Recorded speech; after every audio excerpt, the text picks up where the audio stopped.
Views and opinions expressed in this production are those of the individual and do not necessarily reflect the official policy or position of Shooters Nation or our sponsors. Information provided on this show is not a replacement for legal counsel or professional training. Listener and viewer discretion is advised. This is especially true on live shows.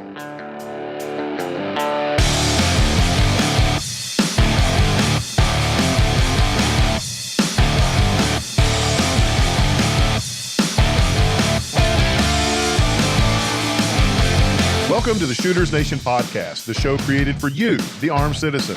Join our hosts and subject matter experts as we talk about guns and gear, practical training and knowledge, Second Amendment issues, and the firearms culture. Be sure to join us after the show at shootersnation.com and become part of the Shooters Nation.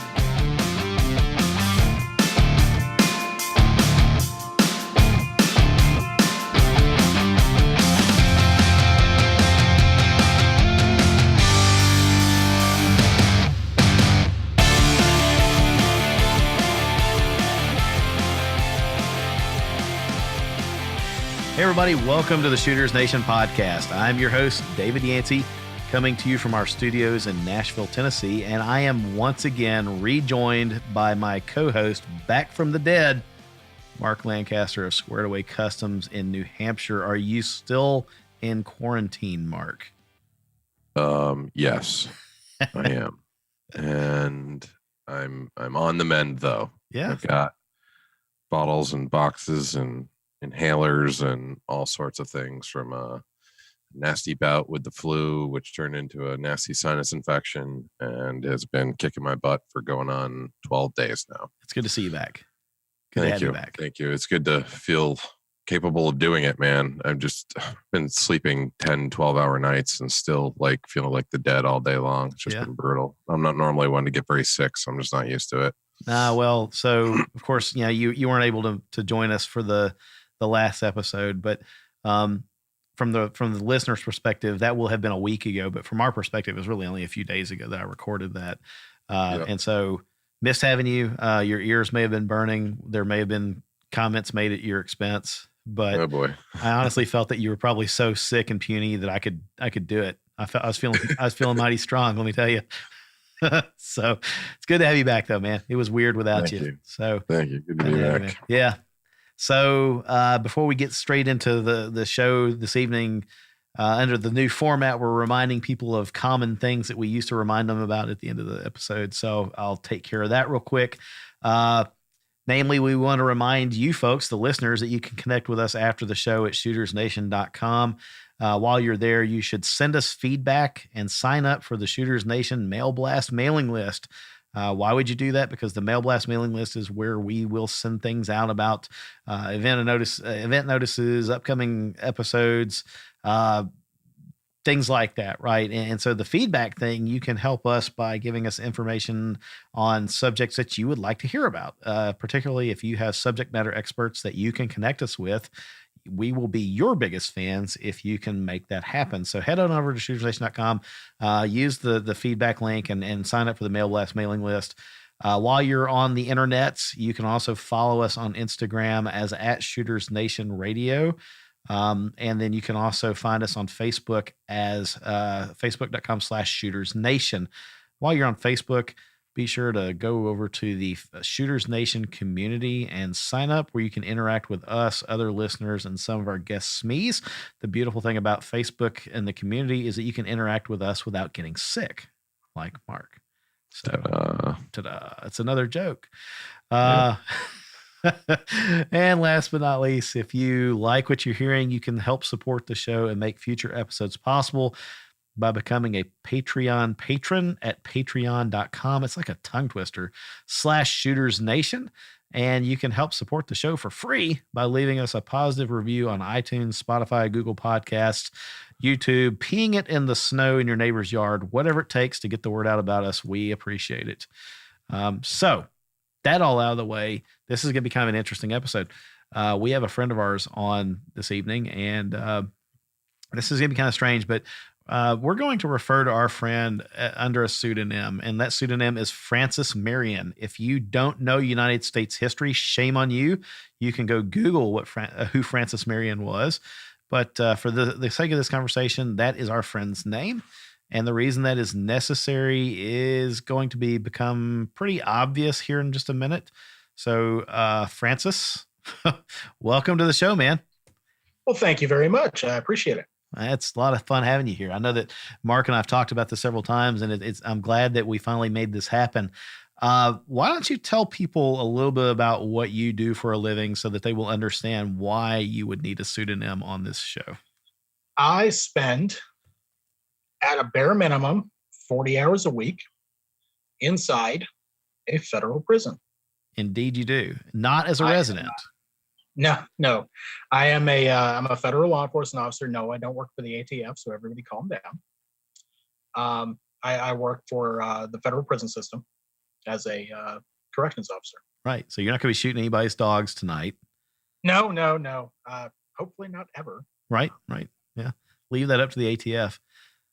They can have it. So, folks, now that you understand a little bit about Mr. Marion here, let me just remind everybody that you heard it on our intro, the disclaimer, the canned bit of recording that's at the front of every episode. But it's very important for us to make sure that you remember that anything that we or our guests say is not representative of our employers. So for Francis's sake, that means he's not speaking for the federal government. He's not speaking for the Department of Justice, the Department of Corrections, for his employer or anything else like that. So if you are in some way able to deduce who he is or where he works, we ask A, that you keep that to yourself, and B, that you really please frame in mind that he's talking as an individual, not as an employee of any organization or government entity. So, yeah, with all that disclaimer out of the way, offer void in all 50 states, et cetera, right? So, Francis, you've also got a military background and a law enforcement background beyond just corrections, right? So, can you share just a little bit about what you did while you were in the service? Because I think our listeners, especially the veterans out there, will enjoy maybe hearing that. Yeah, absolutely. So I enlisted in February of 2002. I was a senior in high school when 9/11 happened and had already intended on going into the military, but that sealed the deal, as it were. I enlisted, like I said, in 2002. I was a civil affairs specialist. And I always get blank looks when I tell people what I do or did. They seem to think that I talk to the media. So no, that's public affairs. Civil affairs is, it's very hard to explain because I did so much different stuff. We basically, during combat operations like the invasion into Iraq, I was there in 2003. We get civilians off the battlefield, and once we've gone through an area, we kind of help stabilize everything. So we get schools back up and running, get people necessary, human needs, water, food, shelter. I've done large projects to get irrigation operations set up for farmland and stuff like that. Right. But I did 2 tours in Iraq, one in 2003, which was the invasion into Iraq, and I went back in 2007 during the surge. And then after that, I started my law enforcement career in 2009. That's when I started the police academy in my state. And I was a police officer for a couple of years after that. Wasn't a terrible fan of the agency I worked for, so I left there, and I actually ran a private security company for a while after that. Okay. All right. So as a civil affairs employee in your capacity as an enlisted member of the military, that sounded like it's a little bit more than winning hearts and minds. That's legit. Some of that, but also helping these people figure out what life is like after liberation, if you will, or after the previous regime was toppled and deposed and that sort of thing, right? Kind of helping them put their world back together. Yeah. So I don't know, how much of the Iraq War people honestly remember anymore, but there was a big thing, the Coalition Provisional Authority, okay, CPA. that was in the news a lot during 03, 04, 05. And what we were basically the operational end of the coalition provisional authority. Okay. So we were the money spenders. So we would go out and get stuff done on the ground, roads paved, get people jobs, get businesses back up and running. And we would award contracts to actually do all this work Right. to locals that were equipped to do the work. Very cool. That almost sounds like an extension of what was it in World War II, the Marshall Plan or whatever, to go back in and help rebuild and lessons learned from previous conflicts. If you don't go back in and put things back together, or at least help, then it creates a vacuum in which very bad powers can start to rise. Right. So yeah, absolutely. Which is what happened after the withdrawal. Yeah. Absolutely. All right. So that definitely an interesting background. The focus for tonight was, I think Mark and I were thinking that your current professional career in federal corrections has likely given you some daily exposure to the kinds of criminals that most of our guests hope they can honestly forever avoid encountering. Right. And so that exposure to criminal society, as I'm thinking about it, I'm thinking, well, that's probably given you some insight into how they think, what makes them tick, how they interact with one another, but also possibly even how they interact with non-criminals. And that would be valuable for our listeners to understand that there's things that they can do in interacting with these people if, that event should ever arise, that helps keep our listener on the right side of the law as well as on the right side of the grave, right? So before the show, we were talking that you've got a gamut of people under your stewardship or under your watchful eye in corrections, and they range from, you were saying, kind of like white collar professional federal crime convictees to bad stuff, violent bad stuff, I'm sure. So what exactly do you see? I mean, like if you were to say, okay, well, here's a couple of the kinds of people that you would encounter in a day in my life at work. What are you talking about?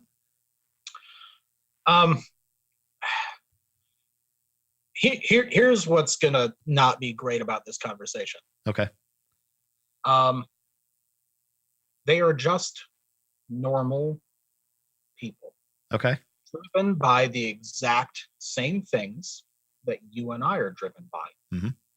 Taking care of their families, ensuring that their personal needs are met. Now, the way they go about it is vastly askew from the way you and I would go about it. But the driving force behind what they do is the same. And being able to differentiate one, just picking the bad guy out of the crowd, as it were, is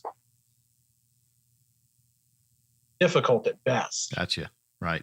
So not every one of these guys is all neck tattoos and face tattoos and homicidal stabby guy running through a crowd that hey, I'm going to avoid that fellow. He may look like me or you. It may have a professional job. Yeah. Now, don't get me wrong.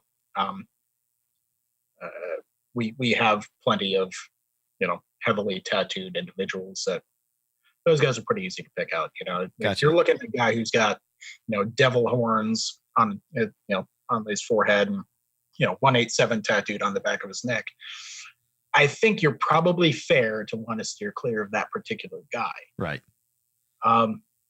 But the vast majority, if you see them in street clothes, they're just going to be the guys standing in line behind you at the convenience store. Yeah. Yeah. With a secret, right? With a secret. Yeah. Absolutely. And that's why threat assessment is so difficult and why it's such a big topic. That's why you've got books like Bard Freeborn's book, or oh God, who's that other author? Gavin de Becker. Oh yeah, the Gift of Fear, right? Excellent book. That's why you have that, because you're not looking for what they look like. You're looking for what they do. You're looking for their actions. You're looking for the guy who's actually going to be doing the exact same thing you're doing, keeping their back to the wall, watching everybody in the crowd, taking in all the information. Right. That's the guy that you're looking at. I guess. Yeah, go ahead, Mark. Yeah, I was just thinking, like how much of, the populace do you think actually show like a genuine remorse for their actions versus just wishing they didn't get caught? That's a good question. Yeah.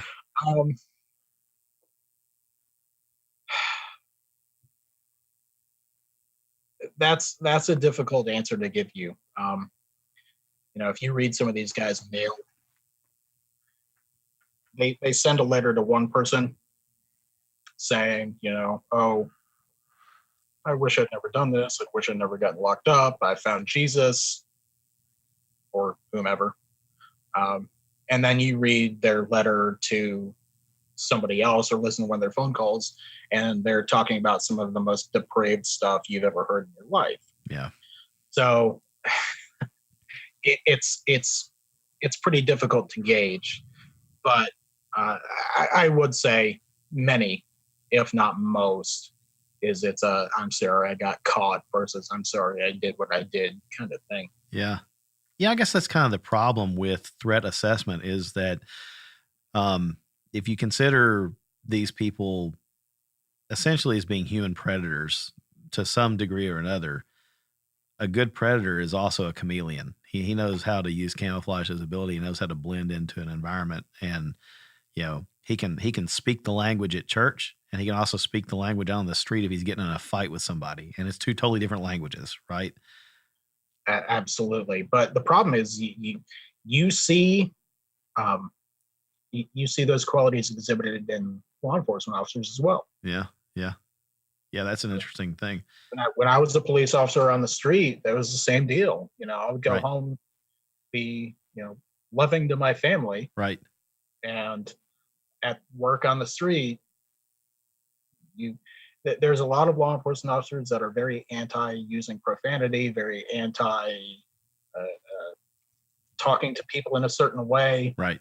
And I will treat everybody with respect right up to the point where it's time not to. Right. And that occasionally requires speaking to people the way they understand being spoken to. Well, I think that's kind of a key also, is that it's a tool, it's a communication tool to get their attention and maybe to get their respect, and I think really to get their respect, right? Because a lot of, from what I've seen, limited exposure, a lot of encounters with people that are quote unquote bad actors, it can boil down to, do they feel like they've been disrespected or not? And, do they feel like they should respect you because you're a peer, or at least you are as much of a threat to them as they think that they are to you? So there's some mutual respect, mutually assured destruction, I guess, kind of gets a person to be respectful of another person. Right. Oh yeah. Well, that's why I'm a huge proponent of the whole hard target thing. Yeah. If you appear to be a hard target, generally speaking, you're not going to have issues. Yeah. Not that I'm, such a badass, because I'm not. But people don't mess with me. Right. Because when you figure out how to carry yourself with a certain air of confidence and have that situational awareness and see people coming up to you before they get there, that gives you an ability to have a standoff between you and them before anything arises. People will walk up to me at the gas station, pumping gas, they're asking for money. Right. Well, I've seen them cross the gas station, the whole parking lot. Right. And I stop them a good 100 feet before they even get to me. That's the kind of stuff you got to pay attention to. Well, I think also there's probably a bit of a delicate balance there, because I think you probably do have the guys that are looking let me back up. You've got the opportunistic criminal that is looking for an easy target, a distracted target, because he doesn't want resistance. He wants to get what he's after and get out, whether that's to steal your wallet, steal your car, whatever, right?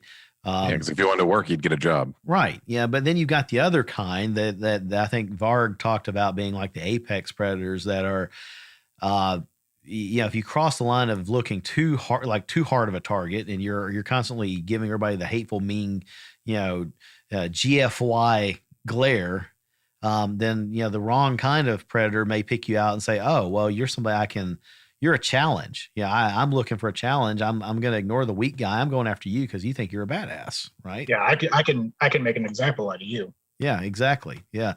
I can test myself by going up against you. And that kind of thing. Or you've mean mugged me a little too hard with your eyes. Now you've disrespected me. I'm gonna show you what's up.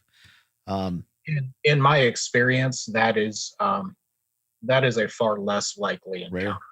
Do you see that kind of behavior in the inmate population where, I guess some in I don't know, right? But how do prisons work? Is it like television where if right? So yeah, do you have about 12 hours? Right. Yeah, we do. We can keep this thing rolling. Number 104. That's right.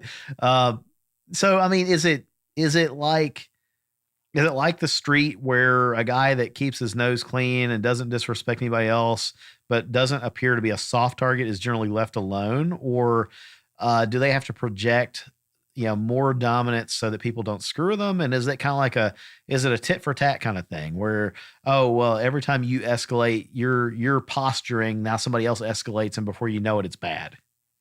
It depends on the joint. Okay. It depends on the joint, and it depends on the crime that person committed and whether or not everybody knows what that crime is. Gotcha.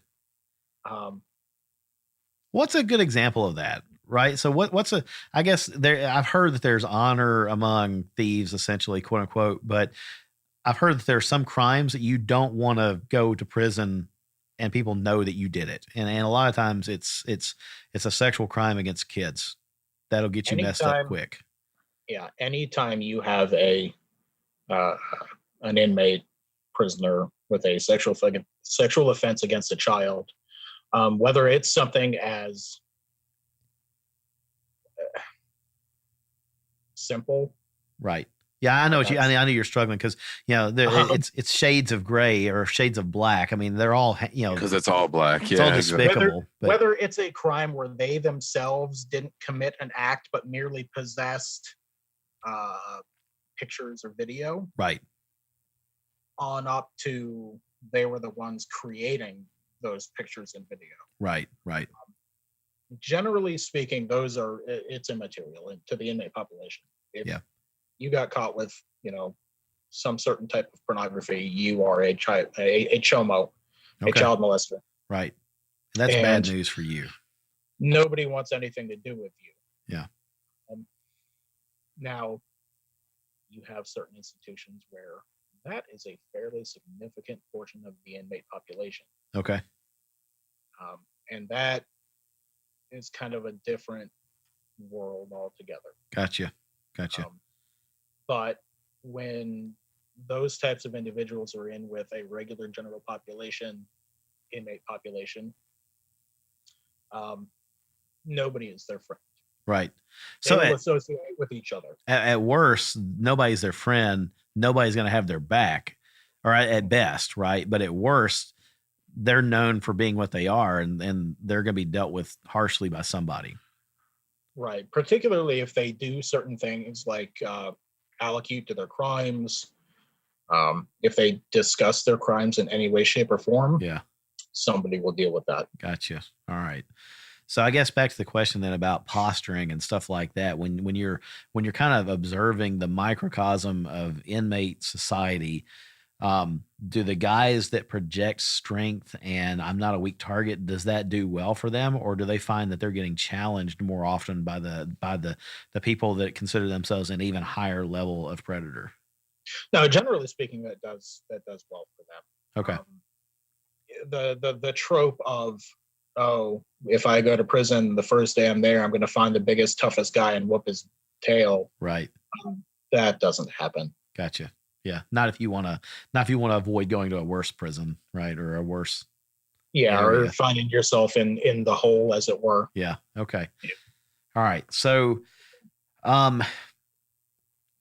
we've mentioned Varg Freeborn a couple of times. And so for the audience members, I think most of you have heard Mark and I talk about Varg in the past, but, he's worth looking up. Google him, Google his book, Violence of Mind, read the book. I read it. Yeah, it's his story. It's his perspective on things. And so, obviously there's going to be people that disagree with some of the points he makes and stuff, but he gives his perspective of what it was like being in the type of prison that he was in. But, so Francis, he makes the comment that basically the idea is it worth being confrontational with or responding confrontationally to an aggressive, unpredictable person? And he uses a scenario who cut in line ahead of you, like at the theater, right? So you're standing in line at the theater, a guy cuts in front of you, and he kind of turns around and stares at you like, what? What are you going to do? Varg's point is it worth being confrontational or even responding confrontationally to that? Or should you just let it go, right? How does that line up with, so in your opinion and what you've seen with criminal society, how does that line up with the behavior of the people you've encountered in your work, right? Should you just let it go and do you walk away from that, or does that play out badly? Does that satisfy their ego and that's it? Or, I mean, what are you seeing? As with anything, it depends on a lot of factors, but as Okay. a general rule, I wholeheartedly agree with Varg's particular take on that. Okay.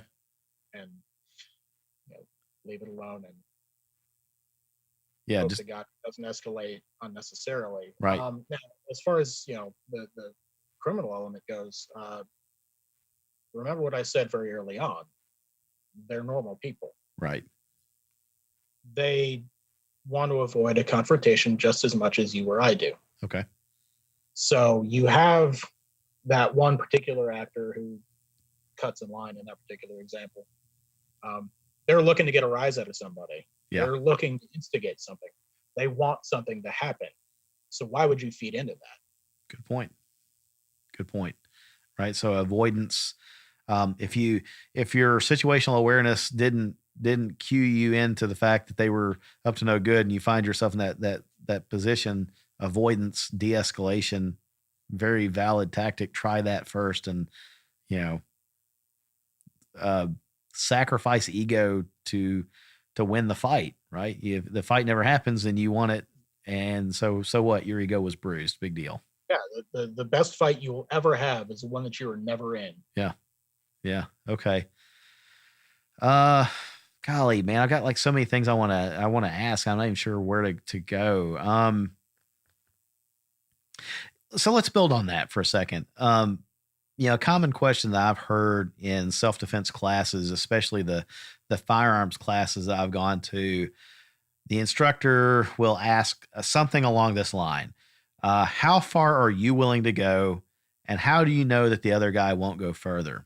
And in particular, what he was talking about, the instructor that I'm thinking about was a Krav Maga instructor, and talking about escalation, de-escalation, avoidance, and then when push comes to shove, you might have to use physical force. And he was saying, just ask yourself, how far are you willing to go, right? If you're going to stop at pushing a guy away or, a punch or two, but the other guy's not going to stop there. He's not going to stop once you bloody his nose. He's not going to stop once you shove him to the ground, but he's going to come at you with everything he's got. Now you might find that the fist fight you were in leads to a knife fight or a gun fight or something like that. And Mark, who was it? We had a guest on not too long ago that was kind of saying the same thing, that most gunfights start out as physical confrontations, a pushing match or a fist fight or what have you, right? So, Francis, do you see the peril of underestimating the other guy in your line of work? Does that seem to be especially, I guess, for a corrections officer, y'all probably try really hard never to underestimate what the inmate might try to do or might be thinking about doing, right? I'm sorry, I was muted there, but yeah, it was Rich Graham that was Rich Graham, right? talking about that. Yeah. Sorry, go ahead. We have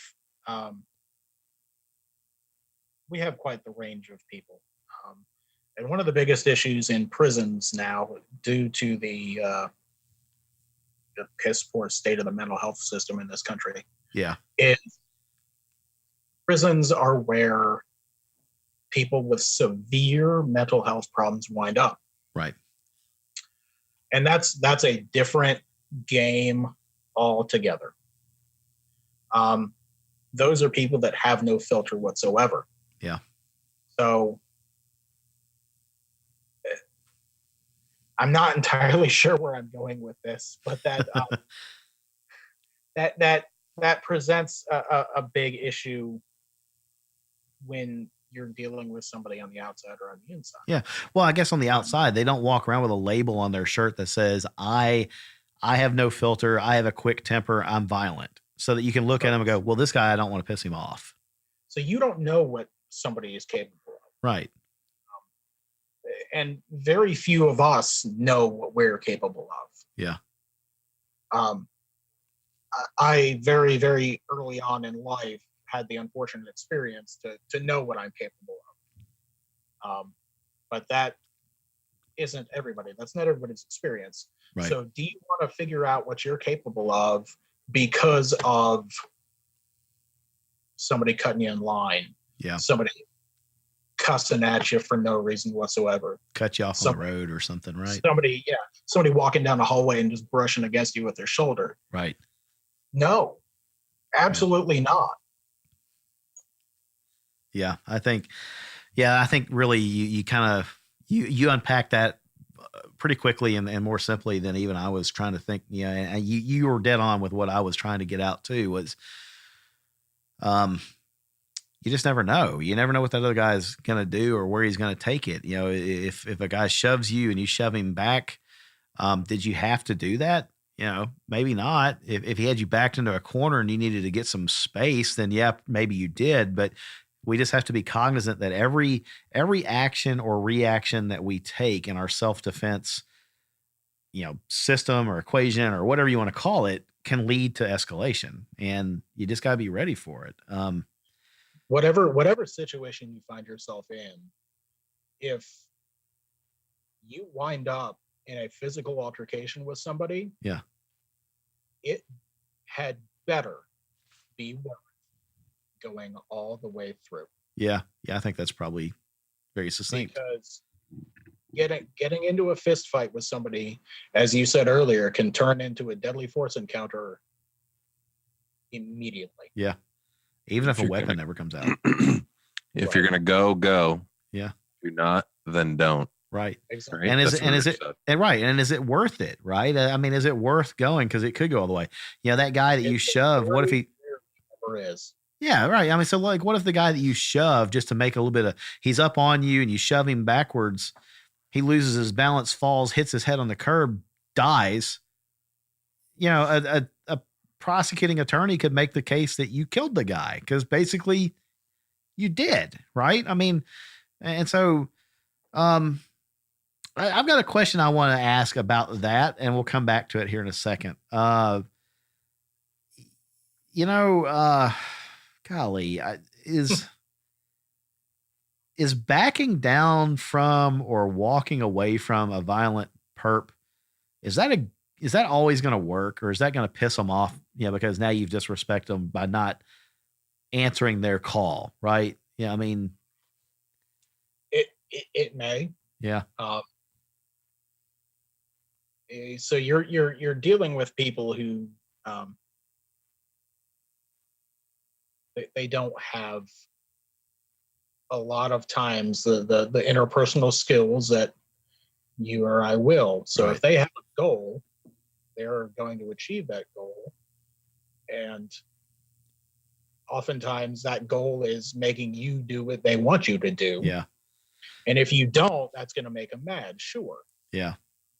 But that really depends on a lot of factors. It depends on your opponent. Yeah. what they want, right? So as you said that, I thought to myself, I want to be careful because I don't want to paint a picture in this episode where our listeners say, well, crap, I don't know what I should do now. So if somebody's attacking me and, I'm a female, they're attacking me and they mean to rape me, should I just let them, is fighting back the wrong thing to do? And I think that really it's probably very key to divide these encounters into two rough categories. One being it's an opportunistic, ego pride driven category where, somebody smarts off, says a thing, cuts you off, flips you off, whatever, let that go. But the other category is this is grievous injury or death is imminent. And to Mark, to your point, what Rich said last time, if it's go time, go, you go all the way, right? If the guy is attacking you and you're a female and you're in the parking lot, and he's trying to shove you in his car. And once he gets you in there, all bets are off. You fight like hell, right? You fight like it's raining and you're the third monkey to Noah's Ark, right? So, I think this really is situationally dependent. To your point, Francis. So yeah, that's what the guy with active self-protection preaches. Never, ever, ever let them take you to a secondary location. Yeah, I think what William April, we had him on. William said that too. Yeah, he said the same thing. There are certain triggers, certain lines that you have to predetermine. When it gets to this, I am going to react with the full fury and force of whatever I'm capable of. And it's not that you're looking for that. You're not walking around life going, man, I really hope somebody tries it so I can unload on them. You hope to God that never happens, but you have to predetermine I'm never going to be forced into somebody else's car. Because it's your hard stop. Yeah. Yeah. What he say, we have a name for the place they're about to take you. It's the scene of the crime. Right. Okay. And so, that's exactly right. Yeah. So, I think that, again, I want to make sure our listeners understand that we're not saying, be passive, be complacent, be submissive. We're saying there's a time and a place for certain tactics and certain reactions. And it just, man, you got to know what they are, and you got to have your trigger predetermined. Absolutely. But you don't want to let somebody goad you into having your worst possible day. Right. Yeah. I mean, bruised ego, cut you in line, cut you off in traffic, whatever. That's not worth losing your livelihood and your life over, and then suddenly becoming, an inmate under your guard at a facility. Right. So how many of these people do you think, just off the cuff? I mean, is there anybody that you're maybe even aware of where that was them? They chose the wrong damn thing and they ended up incarcerated, and they were you or I until the wrong thing happened and they reacted the wrong way, and now here they are. Generally speaking, that's something you're going to encounter far more within a state system. Okay, gotcha. In the federal system, can you explain the difference to the listener that may not know? Absolutely. So you have state prisons and you have federal prisons. State prisons are for when you are tried within the district, your state's district court system. Right. Federal crimes encompass, it's very widely ranging, but anything that involves a violation of a crime that is investigated by a federal agency. Okay. Could be the IRS, ATF, FBI. ATF is a good example because that's one that pretty much everybody knows. Right. Felon in possession of firearm. Right. Those guys are a dime a dozen. And they're easy to prosecute, so they wind up in prison a fair bit. Gotcha. But the state system, that's, if you break any of the litany of your state's laws, that's where you'll find yourself. They are generally less funded than the federal system. They tend to be more violent than the federal system. Interesting. Quite a few caveats. Right. Mr. Bolger being a recent example of that. Uh-huh. We do have some pretty outrageously active institutions within the federal system. Okay, right. But generally speaking, we don't have as many problems with our inmate population as state systems do. Very interesting. Well, I guess it would make sense. Most states, most of the laws that people break are state laws. Generally, unless it's interstate or again something that's a violation of that is governed overseen enforced by law enforcement, at federal level, you're probably not going to encounter them, right? So I think you mentioned earlier drug trade, right? Illegal drug trade, people like that. Maybe the example that you gave was pilots, airplane pilots, private pilots that try to smuggle drugs. Yep. That's a big one. Yeah. But I've seen examples that were as simple as they live in a town that is very close to a state border, and they just so happened to cross that border and were arrested by the local authorities in that other state. That becomes a federal crime should that state want to escalate it. Right. Yeah. Oh, me, Mark, I'm thinking about the mag restrictions and all that stupidity that you're having to deal with right now with Vermont. So that's a state law, though. I don't know if that. Did we talk about that on the air? Yeah, we talked about it, but I mean, I guess maybe if you were if they were to crack down on you because they say, "Oh, this Lancaster guy is smuggling high capacity magazines across state borders," that's interstate commerce but it is a state law. It's not federal, I guess. Because that would only be a state violation because there is no federal law regarding that. Yeah. Right. Well, I even took it as far as the governor's office. I ended up calling them the governor that signed the bill. Right. A Republican, mind you. Yeah. And I had a few gray areas that I find in the law, and I couldn't find, accurate. I couldn't get accurate feedback because one cop would tell me one thing, another cop would tell me another. Right. And one of the gray areas, it says that as a non-resident, I can bring high capacity magazines into the state for a shooting competition. Okay. And I said, okay, well, how do I prove that? Right. So what's the competition? So what about a training class? I shoot training classes, and at the end of every training class, there's a competition. Yeah. Or this particular one I'm thinking of, does that qualify as being a competition? Well, it sounds like a gray area and it's probably not worth it. Arbitrarily, you know what I mean? Arbitrarily enforced. Right. It's like, come on, I was like, okay, well, what about this? I have I have a federal firearms license, and I can possess this firearm in most any state if it's for a legal business purpose. What about then? And they're like, no. There was no instance within the law written for that, so I would suggest not. Right.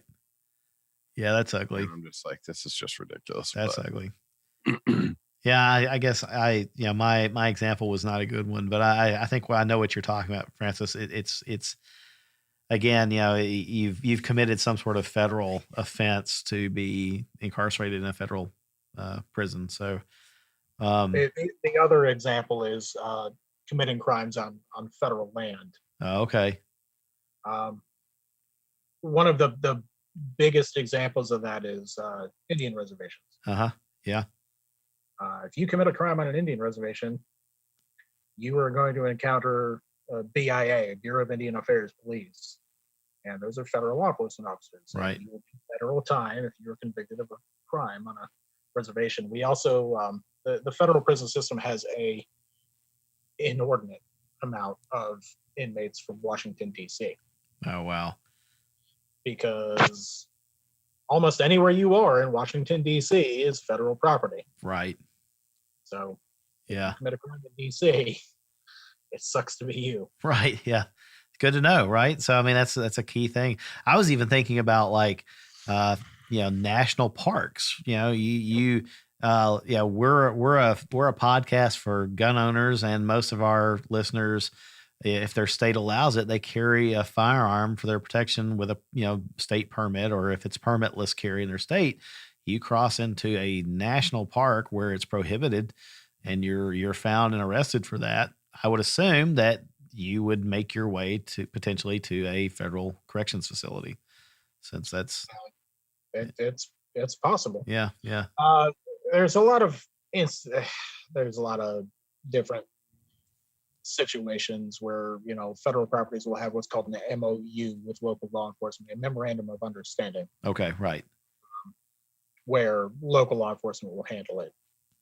And I guess that would mean that if they handle it, then you might end up in a state, facility or something like that. So yeah. Okay.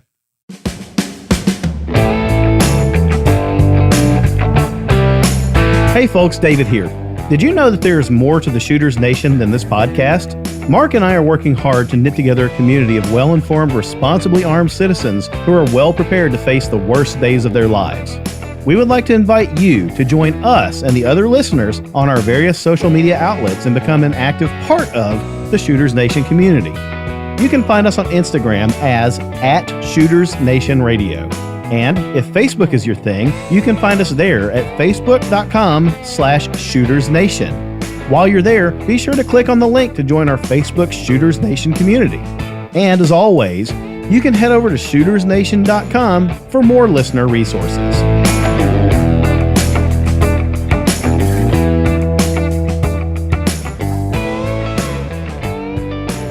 Mark, you had some questions, right? Why don't we go into those? I got a few in there. And this one, if you can maybe talk to your experience overall, the time that you've been there, regarding rehabilitation. Like that's the goal, right? And you keep hearing this word thrown around, but do you really think that's what our inmates in the United States are getting? The American public is not prepared to spend the kind of money that would be required to actually have rehabilitation. Gotcha. It's funny you asked that question because my wife was asking the exact same thing, and she couldn't really think how to word it. And I think that was perfect. And to her point, these guys or the women, eventually they get out, but so many of them they're not going to be welcomed back into the profession that they had previously. So I don't know. Let's say that it's a doctor. Assuming there was one. Right. Yeah. Well, let's just say it's a doctor, and the doctor is caught prescribing medication that he shouldn't, dispensing medication without prescription or something like that. And so he does time in a federal facility, and then he gets out. He may not find a hospital that's willing to take him back in, or a clinic or anything like that. So he's got to find some other way to earn money. The corrections industry, I guess, or the institution of corrections, they don't necessarily gear up to prepare him to find a new livelihood when he gets out, right? I mean, that's not necessarily what their role is, even though we kind of, as good people, hope that they're rehabilitated, and that includes something to put food on the table. Otherwise, do they resort back to a life of crime when they get out because that's the only way they can make ends meet? So, well, reentry is a priority for every correctional service that I'm aware of. Okay. Because most of the inmates that are housed in a prison will get out one way or another. Yeah. They do need to be equipped with some way to allow them to be productive members of society. Whether the prison system, wherever they're housed, has the funding to allow that is a different story entirely. One of the big things, at the very least, is everybody needs their GED. Right. So if you don't have any kind of high school equivalency, you at the bare minimum need that. There are various training programs, at least within the federal system, that inmates can go through. Drug rehab programs, various educational programs they can sign up for, and they're provided with it. There's also work programs. I know in some of the federal prison hospitals, you have inmates that are basically working as CNAs. Yeah. So they help the nurses, they help care for the ill inmates. You've got inmates that are warehouse workers, and they learn logistics and how to do that. You've got inmate mechanics. So that they do receive a measure of training. They do get jobs. They do get paid. Obviously, they're making inmate wages, but such things exist. They are afforded opportunities. Whether or not they take those opportunities is a different story entirely. Right. We can't put a gun to a guy's head and say, "You're working food service today." Right. Yeah, you're going to learn how to do this trade. Let me ask a question, and I'm going to put you on the spot on this because it's not in the notes. And so if you'd rather not answer this one, just say so, and we'll respect that, right? But do you believe that there are some crimes for which a person can truly pay their debt to society, and then when they get out, it should be struck from their record so that it's not held against them, so they can go back into society and live a normal, productive life? Or do you feel like, no, because we talked about this earlier. They look like us, they act like us, but they have a secret. Is it kind of like, no, once you've shown your true colors, we know who you are, and that should be it? So going to prison is punishment, right, for their crime. Right. Once their term is over, their punishment is over. At least that's the way I interpret it. Gotcha. I definitely feel as though, and they are, inmates be afforded the opportunity to regain certain rights. Right. Yeah. The right to vote, things like that. Right. Yeah. Yeah. Okay.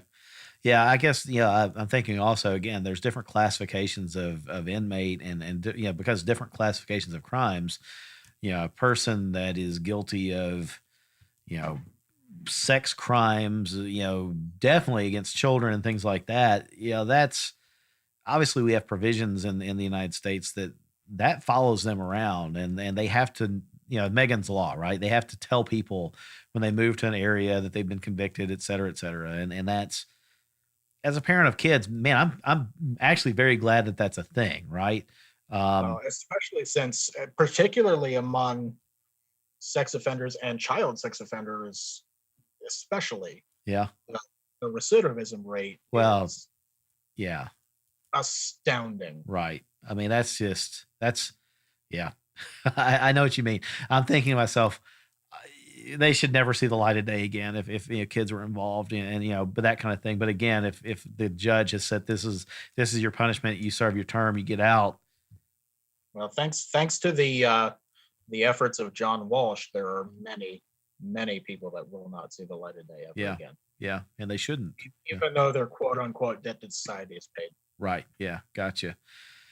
Do you let yourself ever get involved mentally enough so that where you're thinking about, I wonder if this guy really is guilty, if this guy's not guilty, and it just seems like a place that would be, I don't know, a dangerous road to go down. No. I can't. They are guilty. They're found guilty, right? So they are guilty. Exactly. Now, does that mean that throughout the course of an inmate working for me on a work detail, we don't have discussions? Sure, we do, and they will tell me certain aspects of their case because, hey, I'm somebody else to talk to. Right. Yeah. Is it something that I agree with? Maybe not. Right. But that's not my place. I exist solely to ensure that the inmates are confined in a safe manner and that the public is kept safe from them. Right. So there is at no point can I even remotely get, not even just emotionally interested. I can't even get intellectually interested. Right. Yeah. You can't have empathy and that kind of, thing, really. You can't afford to do that. Yeah. No.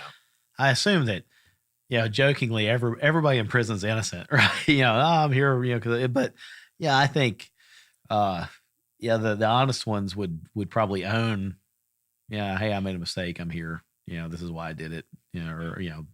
But Most of the time, Yeah. they're like, "Yeah, I did it. I'm here." yeah. Gotcha. Huh. Um, yeah. So here's a question and I want to make sure I get this in here before we find ourselves at the end of the episode. And I think we got a little bit of time left, but, I asked you about this before we started recording. We had a listener email Mark and I, and he said, what do you think about concealed carry insurance? Like CCW Safe and that kind of thing, where you pay a monthly fee, and as a benefit of that, the insurance company will pay for your legal defense, subject matter experts, the initial bonding out of jail, that kind of thing, if you find yourself in a deadly shooting, up to a certain dollar amount. They've all got a cap on there. I'll mention in a moment what I think about it. What do you think? Is that a worthwhile thing? Is that something that a person really ought to have to avoid potentially being, in a facility like the one that you protect? I certainly see it as a good thing. Now, don't get me wrong; these are all businesses, so they're in the interest of making money. Right. So their motives are not purely magnanimous, right? They want to make a profit. Sure. Yeah, it's the odds game. We'll have more people paying into it than we'll pay out. Exactly. But conversely, that means the more people that you have signed up for that program, the more you have in that pot of money to afford your protection. Right. I have a policy. I won't say who it is because they're not your sponsor. We don't have any sponsors. That's all right. I'm not putting you on the spot. I don't want you to. But Yeah. I absolutely see it as a good thing. How many insurance policies do we have? We have health insurance, we have vision, dental, we have car insurance, Right. we have homeowners or renters insurance. Why not? Yeah. Why not? I mean, the one that I carry has a range from about $10 a month to about $40 a month. I personally do not have the ability to drop, several $1,000s for bond. Yeah. And several $1,000s on top of that to drop on getting an attorney retained. Yeah. And that's just a retainer. We're not talking about trial. We're not talking about, them typing anything up, because once you cross that threshold, the money amount keeps going up. Oh yeah. Yeah. The hourly rate is significant. So if you have a reputable company that is offering you a policy for what is potentially, should you find yourself in a really bad day, peanuts. Yeah. Why not? Right. Why not have the ability to afford to defend yourself? Yeah. So Mark, you got any thoughts on that before I soapbox or? No, let's hear it. Well, I mean, here we go. So no, I think, dead on right. Going back to Varg's book, he makes a pretty passionate case about the fact that, in his opinion, we don't have a justice system. We have a legal system, and it's actually more of a legal enterprise. It's a money-making thing. Lawyers don't do it because they're altruistic. They do it because it's good money. And if you find yourself in a self-defense shoot, you're going to need the services of an attorney, and it's going to be by the hour. And like you, Francis, I'm not independently wealthy. I don't have like a trust fund of millions of dollars to afford the best legal protection. So the best way for me to diffuse that risk and I guess access resources beyond my typical means would be to have an insurance policy that pays out more money than I'm capable of scratching together, in my bank account. So, Varg's thing is you get as much representation and legal protection as you can afford. And if your legal defense fund runs out of gas before you get to the point where you're exonerated, you're probably going to do a plea bargain. And that plea bargain, the way bargains work is you're going to be convicted of something. And now you've got that, right? And so how much time are you willing to spend in prison? How much time is your family going to be willing to have you spend in prison? How much time is your wife going to stick around while you're in prison? Is she going to, if you're away for 5-10 years, is she going to divorce you? Is she going to take your kids? Are you going to move to another state? He lays out a nightmarish scenario, but, his circumstances of his self-defense shooting or stabbing actually, were very unique and very, he pulls no punches. He doesn't try to candy coat it. It was very brutal. He had to get dirty to save his own life. So the way that the jury, he wasn't even willing to go to jury trial because of how he knew that would be painted. And so he took a plea. And a lot of people will, if they can't hire a subject matter expert, they can't hire a private investigator to go above and beyond what the police did, et cetera, then they're gonna get what they can afford. And it may not be freedom. It may not be exoneration. So I think, concealed carry insurance, definitely worth it. Soapbox off. So yeah. Okay. Now for Mark. I should probably get some of that. I'm going to come clean. I don't have it yet. And it's one of those things that, after, we spoke with, I'm not going to mention name, but we spoke with a previous show guest, who also has a law enforcement background. And this was very kind of early on. He was telling us about, what he favors. And he was a proponent of it. I'm not gonna mention his name because I don't want to seem like, he's endorsing this without him being here telling us, hey, I endorse this for your listeners. But, same kind of thing. It really got me thinking about it. And I told my wife just earlier today in preparation for this, as I was kind of going through the show notes and asking her questions and stuff.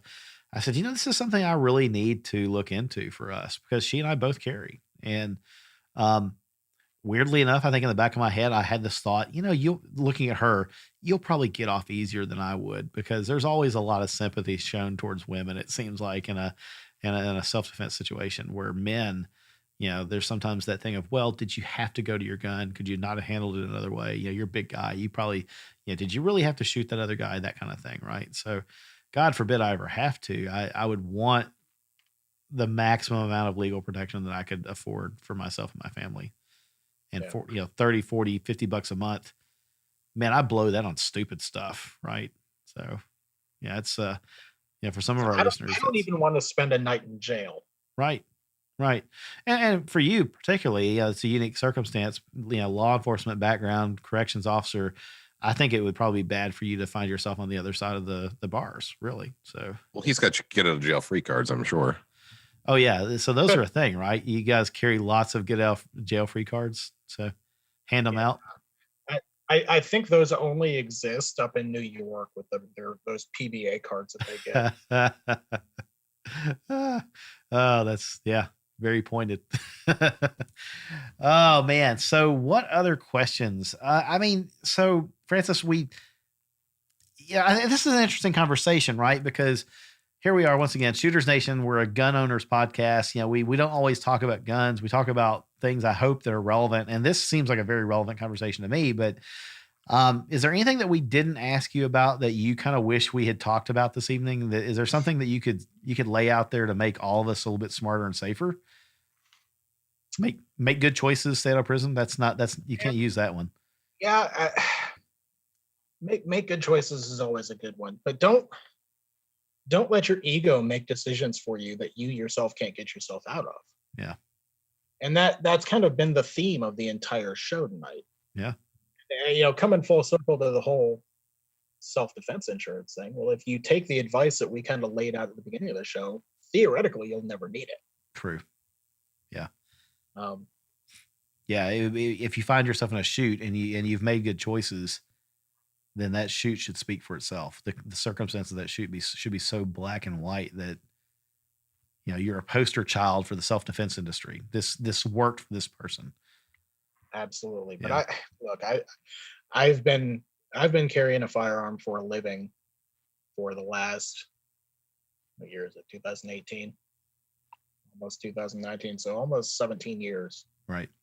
I've been carrying a firearm for a living. And,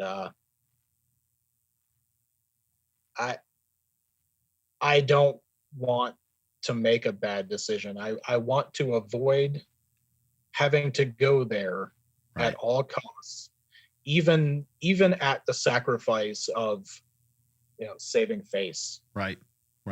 There was a point in time when I was younger that would not have been my decision. Yeah. But as you get older and you have a family and things like that, your choices change. Sure. And self-preservation becomes the most important thing. Very true. I think, younger me would have had a totally different conversation than me, at 46 years of age. So, there's a lot of choices I'd like to make daily that hopefully add up to me coming home at the end of the night, and I get to be with my family, and, hopefully they were good choices. And it could go all the way back to, one of our very early guests, Jason Demo, made the comment about, as a law enforcement officer rolling in an unmarked minivan loaded with machine guns, he would get cut off by somebody on the road and they'd flip him off. And he just laughed like, you have no idea who and what is in this van. Right. And his point was none of us do. Right. So keep the middle finger, fold it up, keep it away. It's not worth finding out that car that you just honked at or flipped off because they cut you off. Big deal. Right. But that car may have been full of, gangbangers that are strung out on, crack, and they're willing to slow down and fill your car full of holes. And now was that honking at them really worth it? That kind of thing. So make good choices. Stay out of prison. That's definitely my advice. You don't want to get to know me. Right. So one thing that the listeners do want to get to know you about, and this is a common question that we found they all want to hear.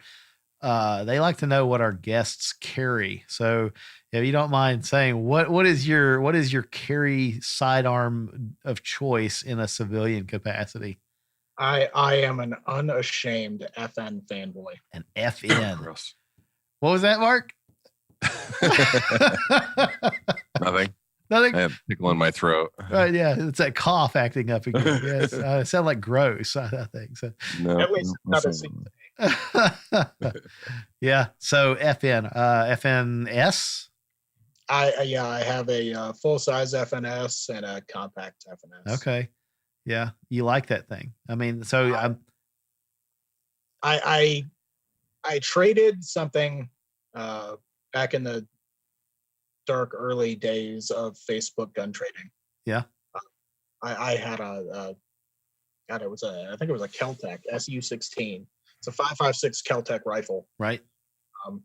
And this guy really wanted it, so he traded me an FNS9 for it. Wow. And I had no idea about the gun. They were selling for pretty good money back then. I was like, fine, whatever, I'll trade for it. And I put it in my hand, and that was kind of all she wrote.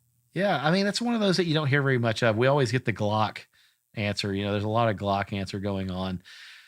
The FN, I think you're the first guy that's mentioned the FN, and I've heard great things about the FNS. I've heard great things about the 509. I'm very close to trying a 509. Yeah. Yeah. I think you should give it a shot.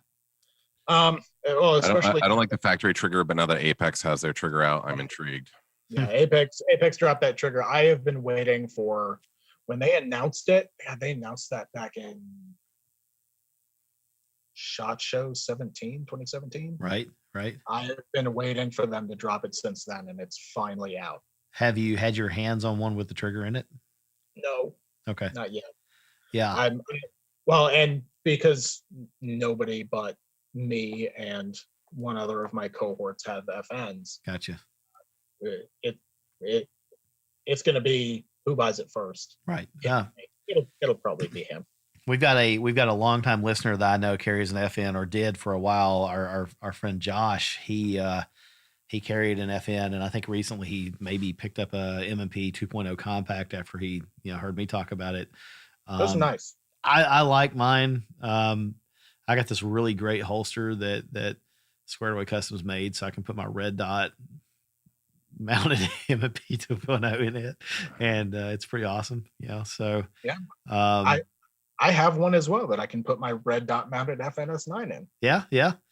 So there you go, man. Yeah, weird guns need love too. So Absolutely. hey, Mark, Tim Kennedy, he's an FN guy. He likes the FNS, and I think the FN. It's because he's paid.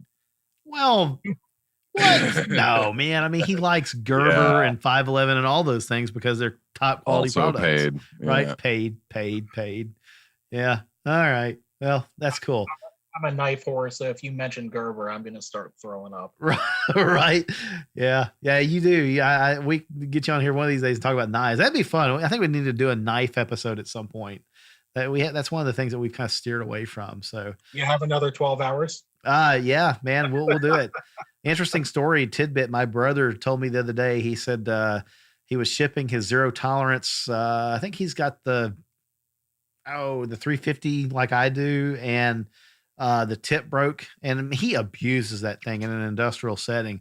And they were like, $50, I think. And, we'll replace anything that's broken on it, freshen it all up, send it back. And I think that was just because he admitted that I broke it. Right. And they were like, oh, well, in that case, $50.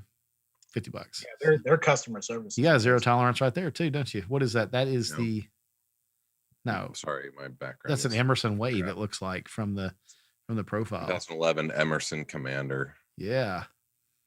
It's one of my favorite old carry workhorses I've had forever. Yeah. They're hard to beat.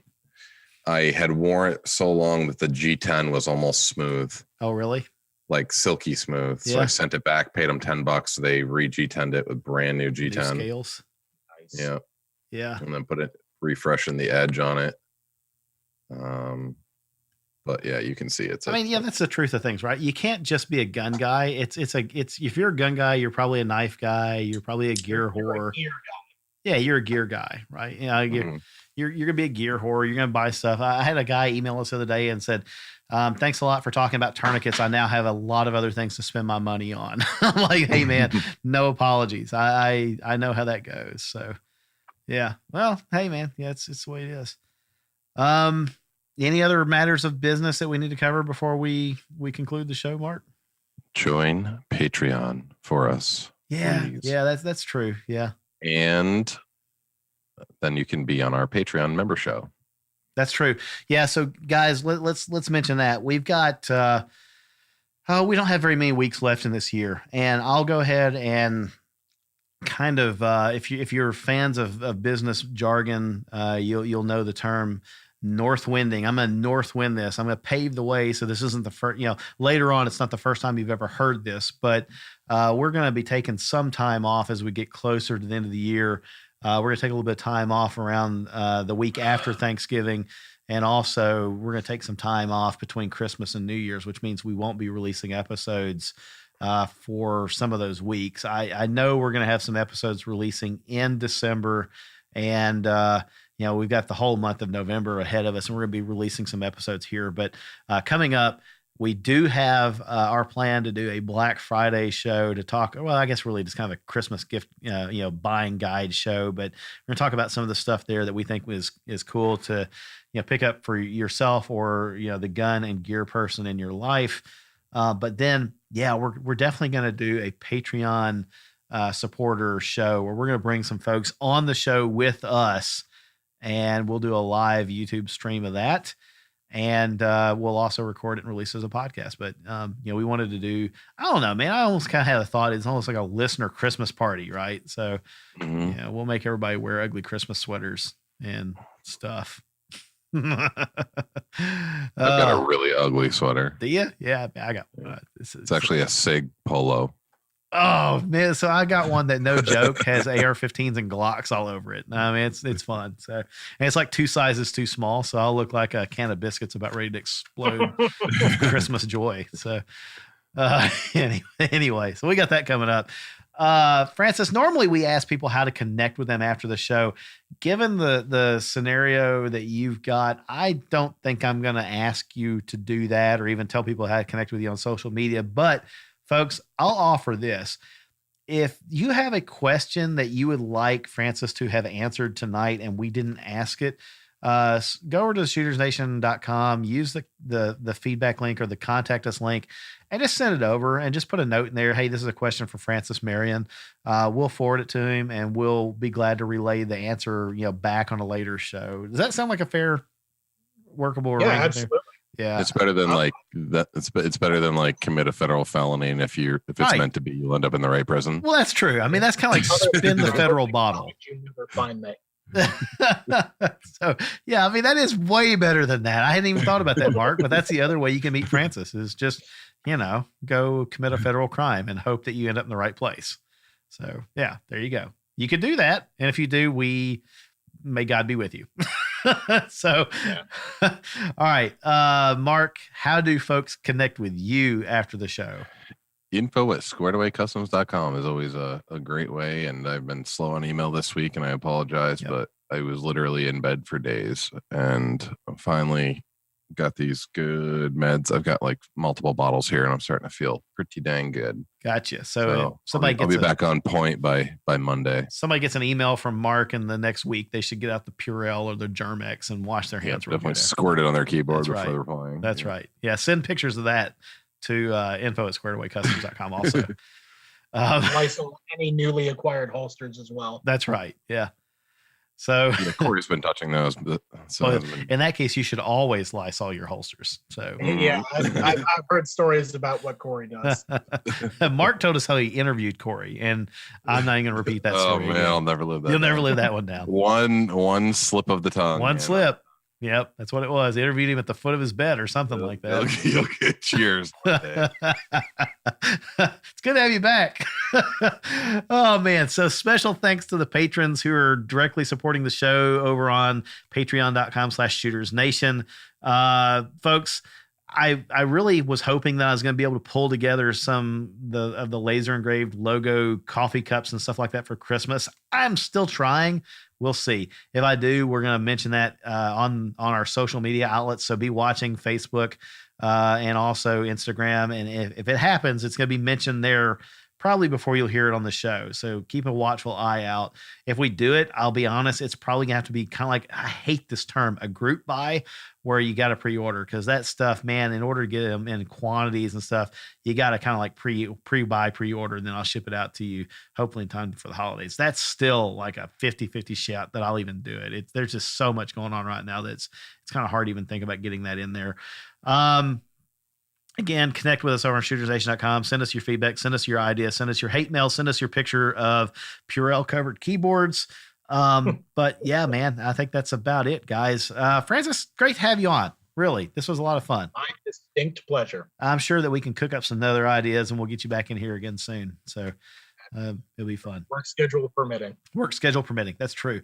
All right, folks, that's it. We will talk to you again next episode. But until then, be safe out there. Make good choices. Stay out of federal prison. Talk to you later.